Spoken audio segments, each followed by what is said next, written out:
In this video, I'm interviewing 4 street performers from around Melbourne, right? And they're doing all sorts of acts. Some of them are juggling fire, some of them are standing very still, and some of them are doing it just for fun, not for the crowd's attention. So yeah, keep it watching. Wait, no, wait, give me the. The first person I met was a man called Flynn Gurry. My friend and I were walking by the steps near the Maya Emporium, and we saw a large crowd. Now, that isn't unusual, after all we're in the city, but the thing is, this crowd was totally hypnotized. The only word that could accurately describe the atmosphere was magnetic. And at the source was Flynn. He had the whole crowd listening to him. The only thing that could possibly interrupt it, a broken speaker.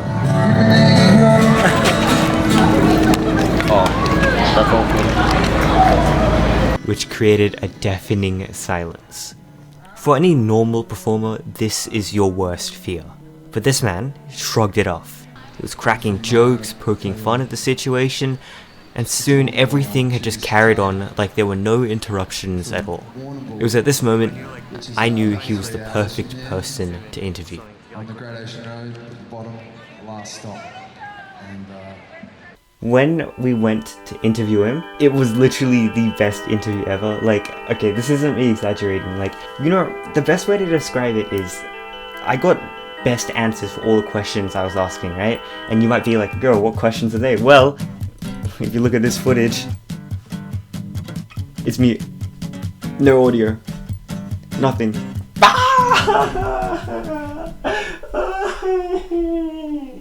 I literally have tears in my eyes because this hurts so much, so much. See, it's different, right? Because I know the parts of his story that inspires me. So, I want to do the best I can to show his story. If I had one phrase to describe Flynn, it would be youthful passion. A type of energy that's all-encompassing and warm, like light on a sunny day. In the interview, he told me this story. Growing up, he used to live in Warrnambool, a beach town 3 hours away, and one weekend, his family took him to Melbourne. And of course, they wandered onto this exact street in the radius of a magnificent street performer. This fire lit within him, and he decided that one day it was going to be him. 3 days a week he carries all of his equipment on the train and makes his way to this very street. And say what you want, but that's a journey to say the least. Maybe in 10 to 20 years, there'll be another willing to make the same journey because of him.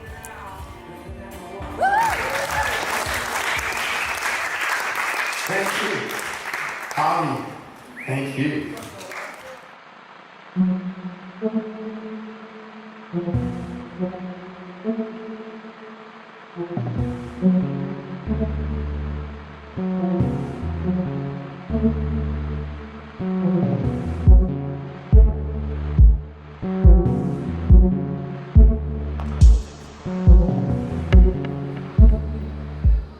So my name's Seth, yeah, and I noticed that you were doing these creations based on like using like coffee and stuff. So like, how long have you been doing this? I started that about 12 years ago, and I actually in the beginning I just splashed coffee on the paper, let it drip down, and then I used a black pen to do the outlines. It used me about 7 years to do that kind of machines, and that I felt more comfortable to go more to different forms, like different types of animals or plants or like other things in nature. I'll just show you for a second, then you get an idea what I mean, how I started my artwork. It's an almost like innate human reaction to like when you get a camera pointed at you, change, right?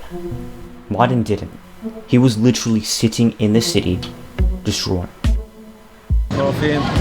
Yeah. Paper, I take the paper up, it drips down, then I use a black pen to do the outlines and all the shading around.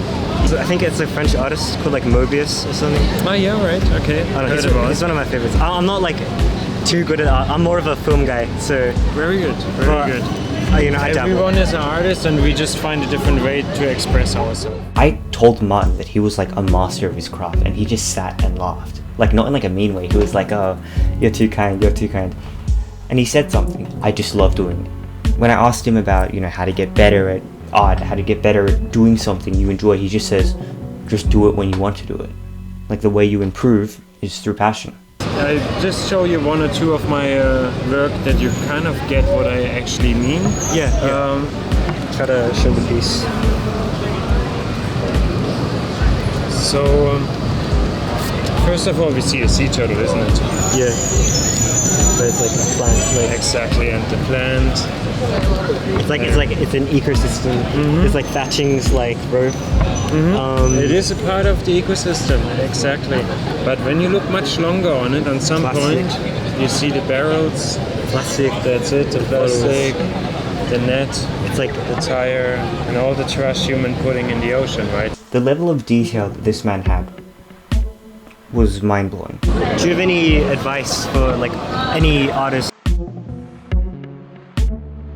I think the most important advice is just do it when you feel like to do it, and don't do it when you don't feel like to do it. Really? Never force it. Oh, that's like a completely different thing from what I'm used to, you know? This man lives and breathes his passion. Let's just, Shit. Okay. okay, this for the video. Anthony and I have literally had like a life-changing experience, like holy shit. That guy that we spoke to, Yeah. incredible. Like the stuff that he does, man. As a person who draws from time to time, the way that he draws, completely unconventional. No. You don't see that. Yeah. Drawing with coffee, dude. Has anybody ever heard of that? It's Bro, crazy. speaking to this artist here, like you saw the first guy, maybe to the first guy, it actually brings tears to my eyes because these guys are just so passionate about what they do, and you just don't see that often. No, you don't. Honestly, I don't know if I even see it in myself sometimes.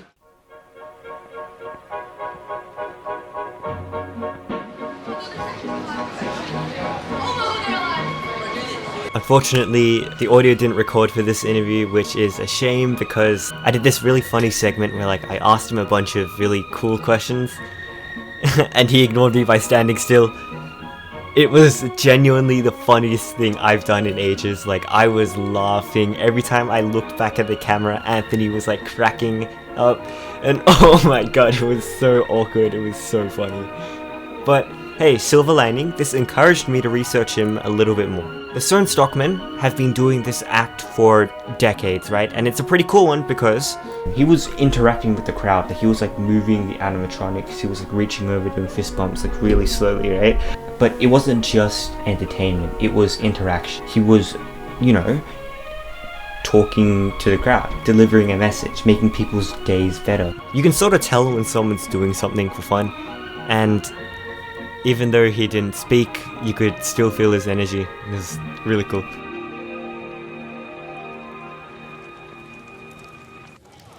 Thank you so much. Yes, $10 is there. Oh shit.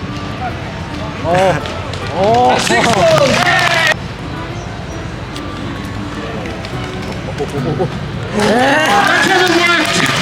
I caught them all. There we go. That was the difficult part of the finale, and now for the dangerous part of the finale, juggling with the torches. You're welcome. Let's see. Here we go. Yo, I don't even know if I'm I gonna can try put this double on. rotations with the torches, two in the air like that at the same time. Here we go. One torch goes under my leg, under my other leg, behind my back. There we go. Thank you so much, everybody. I'm from Melbourne. Grew up here, started street performing here, and then after I finished high school, began traveling the world doing my show. Going back and forth over to Europe mainly for the summers. So it's like a global experience, right? Yeah, it's the good thing about street theatre. It's like you have to travel, and so I enjoy traveling a lot. Otherwise, I'm mostly performing in London or other cities where there's a lot of tourists that speak English. So I'm just doing my show in English. London would be a killer, but like, London's great. It's very busy. what if it rains? What if it rains? If it rains, sometimes in London they'll day. In Australia, in Melbourne, they're scared of the rain. Like a little bit of rain and they're gone. Here, it's a bit too sunny, people leave. It's a bit of rain, people leave. There has to be perfect conditions for a show in Melbourne. No, I'm kidding. I enjoy Melbourne. I like Melbourne a lot for doing shows. Melbourne, the best Australian city, better than Sydney.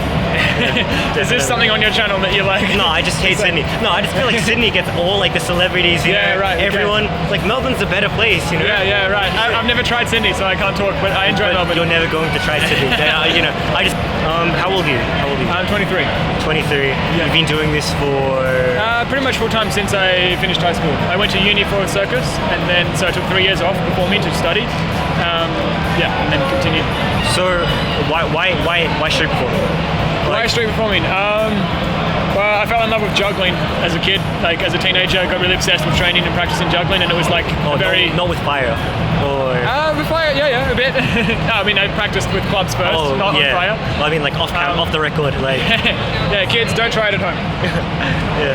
Thank you so much, man. No worries. Like this is the second time. Whoa, is that on the video?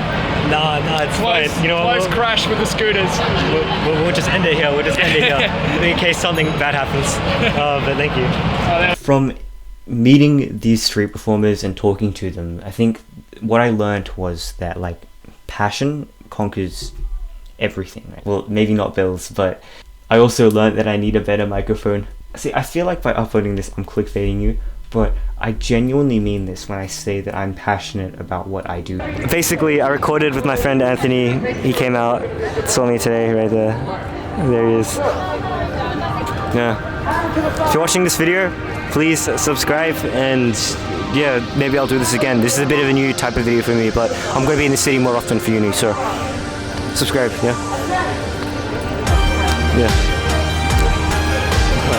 Well, let's go. And how about this? One day I'll be at Acme. Yeah. One day I'll be at Acme. Yeah. True.